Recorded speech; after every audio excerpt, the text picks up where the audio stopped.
What's up? Yeah, I guess I'm pretty interested in hearing your story.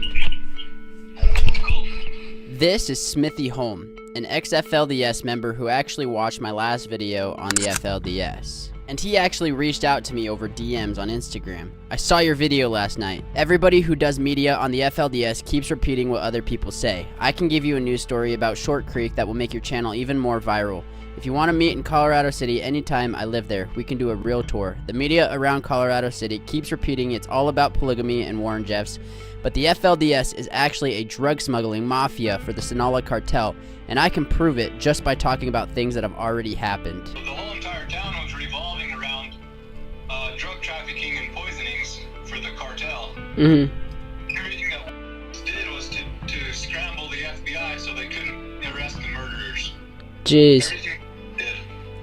So that's why when I saw your video, that it just kind of annoys me that everybody in the media keeps repeating the same thing. It's always about work, and it's always about sex crimes, and it's always about there's like way more things going on. There's like over 50 murders out here that are unsolved. How could the FLDS and the Sinaloa cartel be in ties with each other, when supposedly the FLDS is supposed to be secluded from the rest of the world, and supposedly they have nothing to do with drugs?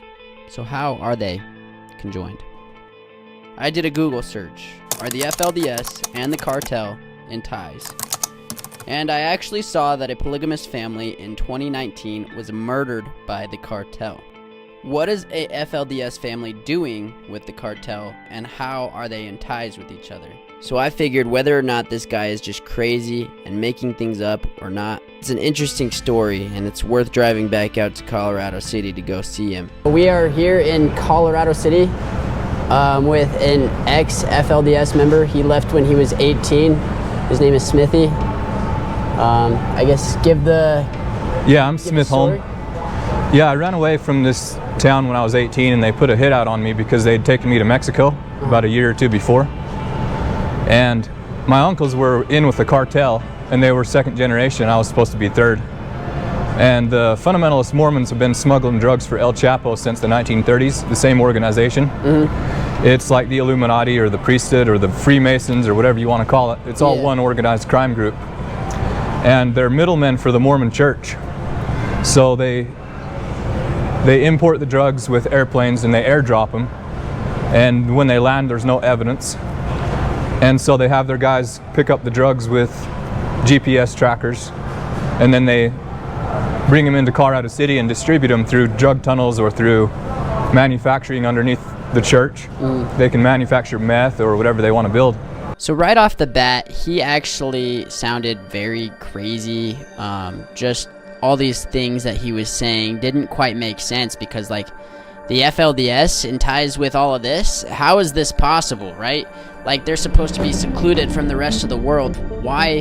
How? What? Like, everything is just blowing my mind at this point, and it just doesn't make sense. The stories aren't adding up, and I'm like, this can't be true. But he's like, dude, I know where the drug tunnels are, and I can show you some. We could actually go see a drug tunnel if you wanted to. Yeah, let's do it. Okay, so he's like, yo, I know that, like, Bill Clinton is in on it, dude. And I'm like, okay, but did these people, like, tell you that Bill Clinton's in on it? Yeah. He's like, nah. He's like, I just know that they are, because, like, it's just like, I don't know, dude. He also said the Bushes were in on it, too. Hang on. He's right there.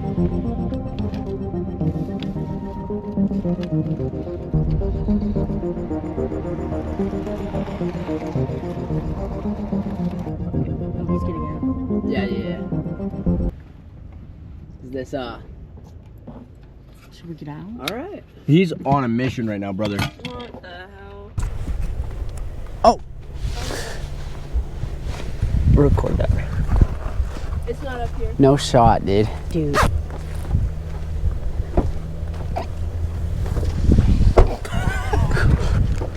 That's crazy. It's not up there? That's one end of the tunnel they found. The other end is in this building. I mean, that actually does look like a... That's a tunnel. That's 100% a tunnel. What is going on, bro?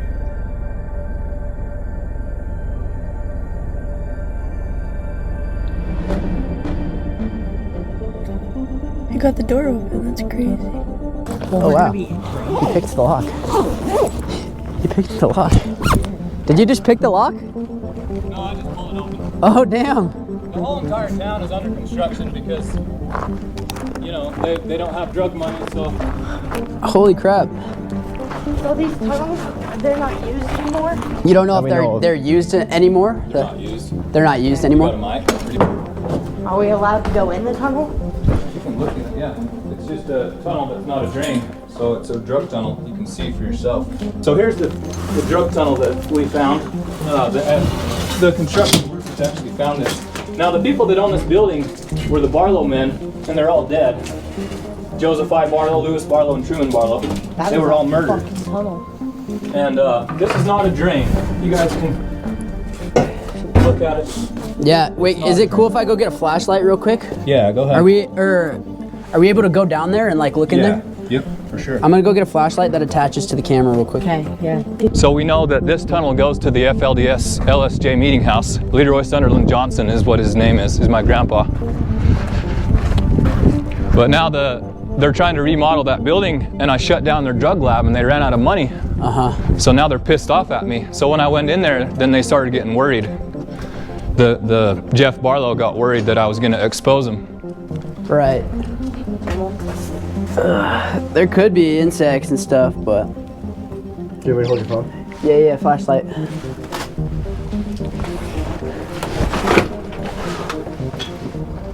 We are in an alleged drug tunnel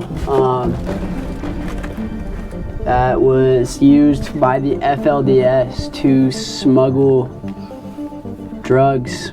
This is crazy. Actually, I didn't think that we would find this, but Yeah, I know where probably 10 of them are around town. have you ever come down here before? No, I haven't. You haven't? Want to join? Yeah, look. I've only seen the entrances of a bunch of different buildings around town. Yeah. So they just put drugs in here, or do you think people work in here with drugs? Yeah, there's They have a little tiny Honda four-wheeler, and they drive it with drugs on it, basically, around town. So okay, so they put the drugs on the four-wheeler and then drive it to the other entrances? Yeah, so they can distribute them around town, or they can even move around their meth lab and dig a new one if they get compromised. And then they actually have women going to church on top of their meth lab, like at the LSJ meeting house here, and then at the Dan Barlow's Morningside School. They have literal drug labs underneath them, and they're using my mom and other women as human shields. Jeez Louise, dude. Steven, are you coming down here too? Yeah, I'm coming. Yeah, you want to?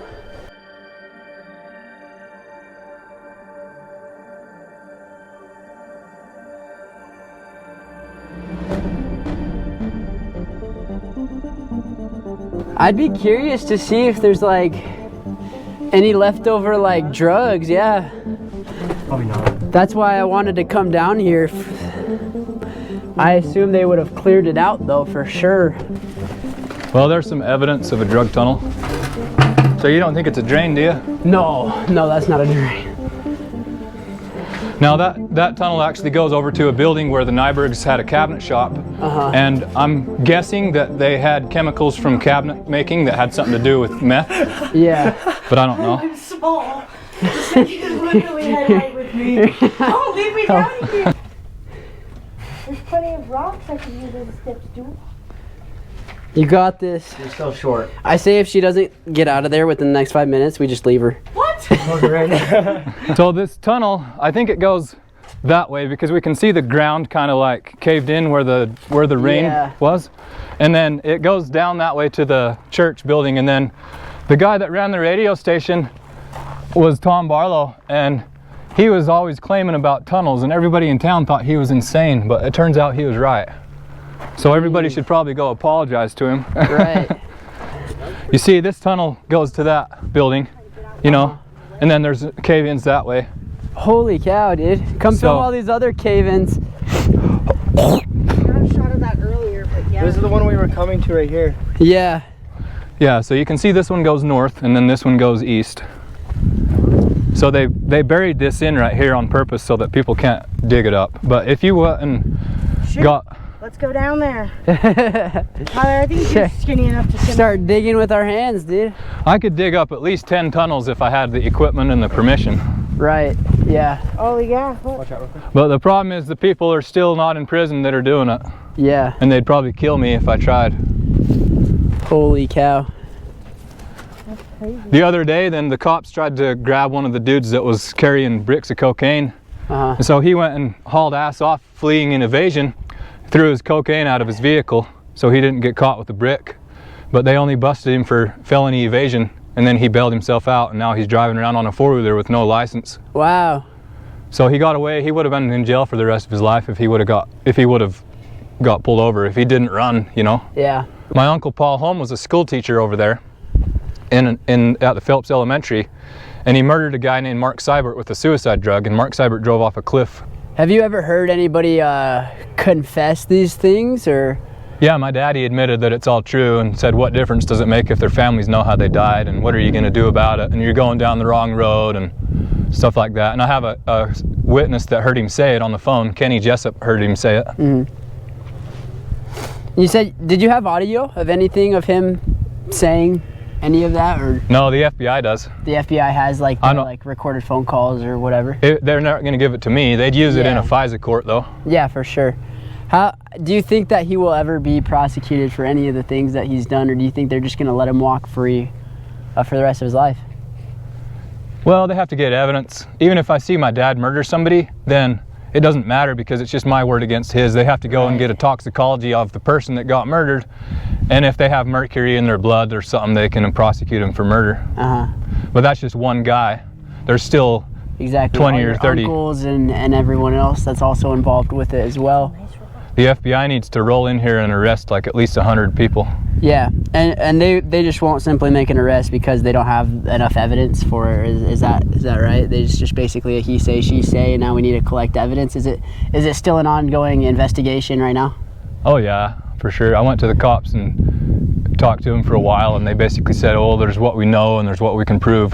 And so my dad shot Parley Jessup in the head, and he shot Nicholas Blackmore, and he murdered Val Jessup and David Draper, and he tried to murder me. Those are the ones that I know for sure that my dad did. And these people that got shot, do the police know these people are shot, or do they not? Yeah, they rule it a suicide. And they just rule it a suicide because there's no information. That is. I'm the only one that knows besides the people that are doing it, and they've already tried to murder me a bunch of times, like more times than people would even listen to. They think that I'm just, at this point, you know, I've been poisoned like at least 15 times since I was in 7th grade. And they'd say, well, if it's true, you'd be dead, or we would know about it, you know. And it's like the whole town is in denial. So it's my word against 100 people that have millions of dollars and big families and more status. So they're using their status to slander me. Yeah. Because I'm the only witness that's talking. These suicides that they're rolling out, or like they're claiming that are suicides, but you believe that they were murders. Did these people have like kids, wives, obviously? Oh yeah. Like, these people, they would have something to live for. Why would they commit suicide? Did you know these people? Do you think they were suicidal, or do you think like really that they were? None of them were suicidal. They gang stalked a guy named David Draper quite a lot until he was actually on medication from being gang stalked. So he even believed that there was something wrong with him because the church told him that the stuff that he saw wasn't real, basically. Yeah. And so his own family believed that he had a mental illness. And so when he got murdered with a suicide drug and drove off a cliff, he lost his family. The only evidence is that I watched my dad poison him, and then maybe there's something in his blood. Right, that makes sense. Do you know, in this area, are there any of these people that live out here that we can maybe go try to confront? Yeah, we could drive around. Heck yeah. We could drive up to the home building where they pulled all the kids out of public school because I saw bricks of drugs. And they blamed it on Y2K and the end of the world and said that we got to educate our kids to be like God so they can get to heaven. So we got to take them out of the evil public school. But the real reason is because I'd seen bricks of drugs like a year before, and they wanted to shut it down and get ahead of it in case I said something. Yeah. And like I compromised their operation, and so my uncles put a hit out on me in like 7th grade. It was the first time I got poisoned. They had us go hiking with the 7th and 8th grade boys, and when I was up in the mountains, and I almost died of a heart attack. And I, you know, I drank a lot of water and peed it out a bunch of times and barely lived, but I definitely had irregular heartbeat and flushing skin and almost passed out like a bunch of times. And Jeez Louise. so they're trying to make it look like I died from a natural death of a heart attack in a hike. And they had so much control over us that they wouldn't let us do shit for years, and going on that hike was like a special privilege, like they planned it. And then they planned giving us food right before the hike, and then my uncle had one of his wives give me some poisoned food, and she wasn't even in on it. Yeah. She was my school teacher, and she didn't even know that it was poison. They just assigned these cups for everybody, for each person. And so, And yeah, these people casually are just dying or getting sick shortly after they're given this mystery liquid that you're they're given. One of them, Harold Piney Sr., I think, his daughter Linda was married to Lauren Holm. So she says he's out in his garden, somebody brings him a cup of water and he drinks it, and then he just falls over dead. Now, that might not be suspicious because he's an old man, but when I go up to the graveyard and I see 3 of his wives that are buried next to him and they're in their 60s, then I know that they were all murdered. Yeah. So not only his death is suspicious, but his 3 dead wives makes it even more suspicious. And when I said something about it on YouTube, then somebody went and dug up their graves and they're gone now. So it could have been crazy. It could have been the FBI doing an autopsy, or it could have been their own family covering it up. Holy cow. This cemetery that you say they dug the grave or the bodies out of, do you know where that's at? Yeah, right here. Cemetery. Is this it right here? Yeah, like probably 20-25% of the people buried there have been murdered. Like at least 20 or 30 people, maybe 50 people. You want to walk us over to the cemetery and maybe we look at... Well, drive. Oh, drive? Yeah, yeah, it's good. like a block away. Sweet. A supernatural thing that happened is that I made a short video, like 20 minutes on YouTube, and this was like 10 years ago. Actually, 2019. It was only 7 years ago. Holy shit, it's been 7 years already. So I made a video about the murders and my uncles and stuff, like 20 minutes long, and I had a bunch of pictures out of my dad's house of my uncles back in the 70s. And I had put on 5 different families, like Edson Holm and my Uncle Paul and a couple of people, and I accused them of murder. And I had this video on the internet for like a month. And then on a Tuesday, then this is my classmate, he died, he had a pacemaker, he died of a heart attack on a Tuesday. And this was like right after my video came out. Yeah. And then this guy drowned a week later on a Tuesday. He had an actual natural death. Oh my goodness. Where he drowned. And then the next Tuesday, then his sister got in a car accident and she died. And then the week after that, then my other uncle, Carl Holm Jr., is my dad's oldest brother, then he died. 4 of them in a row on Tuesdays, 4 of them in a row. Well, I don't think this is a coincidence anymore. Look at this. August 1st of 2019, he dies. How old is he? Probably... He would be 36 now. 36 now. So in 2019, he was... 29. 29. August 1st. Literally a month earlier, I guess. Like Yeah, it would be a little earlier. Yeah. He drowned tubing, I think. Born in 1999. July 18th, 2019. July 21st, 2019. How is that a coincidence? They're both young people. Yeah, God took them. They died like right when my video came out. And my video was about their dads. And there was 5 people. And the 5th one was a Dutson kid. And you think these guys... Dutsons. So these guys were poisoned, right? No, they died. They died of natural causes. Of natural causes? Yeah. I made a video about them, and then 4 of them died. 4 people that I talked about in my video died a week apart. Why do you say they died of natural causes? How do they die from natural causes at 20 years old? Well, he drowned. There was witnesses with him, and he drowned. Okay. She died in a car accident in Laverican. And she wasn't poisoned? No, like her sister was driving. She was going too fast around the corner and rolled, and she died. And these are Jimmy's brothers and sisters, actually. 2 days apart, or 4 days apart. Jimmy Holm is actually their older brother that you're gonna go talk to. Okay. And Sonny, he was in my class. I talked about his dad in my video, and then he died. And then Carl Holm Jr. died. How did he die? Carl Holm Jr. died of like a heart attack or something.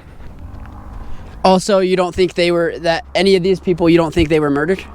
No, I don't think though. I don't think so. Why would they all get, or why would they all die within that specific time range? Well, I talked about them and God took them. That is crazy. That's why I'm saying it's supernatural. It's yeah, like, that it's is not a coincidence. insane. Holy cow. There was 5 people that I talked about in my video that died 1 week apart on a Tuesday, 5 weeks in a row. And everybody in town was pissed at me because they thought that I was doing it. Holy shit. And there was a lady in Centennial that had a dream about my grandpa Carl Holm going around in a black limousine with the Grim Reaper picking him up his children. And she had a dream about it the same time that it happened. Yeah. And then this guy, Gregory Holm,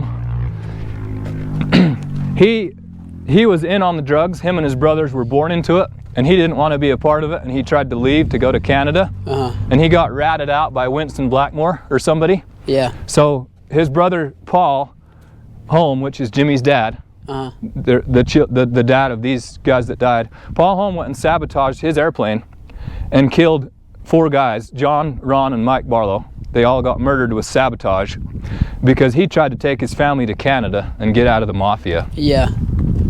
Jeez Louise, dude. Fred Lindsay Jr., I don't know how he died, but I know that he got murdered because he was working for the Wedgwood Tumaru Company where I saw the bricks of drugs, where my uncles were working, where Greg Holm worked, where Con Holm worked, and Edson Holm worked, and they're all dead. And this is Fred Lindsay Jr. He had a big house that was never finished over by the old dairy. Keep in mind he's also very young too, so it's very unlikely that he could die from natural causes, or you know, it could be a freak accident, it could be a murder. That's crazy. He would be 43 right now. Yeah, still, yeah, that's too young to just casually die from. And I went on a helicopter ride with him when I was like 8 years old with a kid that owns Village Capital, which is a multi-billion-dollar mortgage company that's laundering drug money. So he was in on it clear back in the 90s. That is crazy. And then that's Linda Holm. Her husband tried to murder me. Don tried to murder me a couple of times. This is actually video this guy's graveyard. This is Nathan Charles, but his name is actually Charles Williams. So what happened is Charlie's dad tried to leave the church, tried to leave the Mafia. So his family got taken by Tom Holm. And then Tom Holm had Charlie working for him doing sandblasting, and Tom funded all this equipment for Charlie to be a professional sandblaster. And a couple of months after he started doing sandblasting, then he died from carbon monoxide poisoning from his mask failing. And so he was murdered with carbon monoxide. And the FBI took his body for like 2 weeks to do an autopsy, and they could only prove that he died from carbon monoxide poisoning. So he was either locked in a tank, or somebody messed with his mask, or it was held on his face. But that's the only thing that they could prove, though, was that. Yeah, and they couldn't pin the murder on Tom Holm. So I actually walked into the city hall, and I asked Tom Holm in front of the whole town if he murdered Charlie Williams. And even though I know that he had something to do with it. And Tom Holm was the guy that manipulated his stepson into killing me with cyanide when I was 19. I got murdered with cyanide. I was completely dead and went out of my body and came back. Do you think a lot of these people who are a part of the drug trafficking, do you think they want to be a part of this life, or do you not? Do you think they're just forced into it? Well, everybody's born into it, and when they find out about the drugs, they either try to leave or they like the money. So why does nobody talk about it when they leave? When they find out about it, they decide they want to get out of there. Is that just due to like life-threatening situations why they're not talking about it, or? Well, there's 100 plig kids that'll talk about drugs all day, but they'll never admit that they get it from the priesthood. They'll never admit that anybody's been murdered. They try to discredit me because it's too big to handle. It's easier to say there's something wrong with my head than to admit that their prophet is a serial killer. Fair enough, yeah. So. And I know you say that like Willie Jessup would be on it too. I have talked to his kids. Do you think like his kids know any of that, or does he keep that secret from the rest of their family? No, his kids wouldn't know. His kids wouldn't know, yeah. No. we could drive over to Willie Jessup's house and you could see like $100,000 worth of steel that he wasted in the yard, and you could know that he's a drug dealer. Where does he get the money from? Is that specifically just drug dealing? Because yeah, well, I know he was a security guard, right, for Warren Jeffs. Yeah, Willie Jessup should probably go to prison for life because of what he did. Because he knew about the drugs and the murders, and he tried to help put all the blame onto Warren Jeffs so that the other guys could get away. And Warren Jeffs was going to go down for sex crimes anyways, because he did stuff to his children. Yeah. And the first time I saw Warren Jeffs walk into the church building in like 1997, right there, then he walked up to the stand the first time I seen him, and he was so evil that he made the hair stand up on the back of my neck. And this was before he was a prophet. Yeah. And so I didn't even know that the hair could stand up on the back of my neck. And I'd lived in the basement of a serial killer. And Warren Jeffs was that much more powerful, evil, like vibrating negative energy. That is crazy. And Warren Jeffs was so smart that he took everything that they already believed and magnified it and added to it with the Bible and the Book of Mormon, to where he created an entire history of when God made the earth and passed down the special priesthood power to this guy and that guy until it came to him. Wow. And now he gets all the keys to the priesthood and the revelations from God. And if you don't obey Warren Jeffs, then you won't get the highest degree of glory in the celestial kingdom, and your soul will get destroyed. So he's blackmailing thousands of people. It's not about religion, it's literally blackmailing their souls. Yeah, manipulation as well. Yeah. How many people do you think that are out there that still believe in Warren Jeffs and what he has to say still? Like, I've seen videos of, like, you know, members still going to visit him in prison, and he'll still preach to them to this day. How many people do you think are still in belief of him specifically?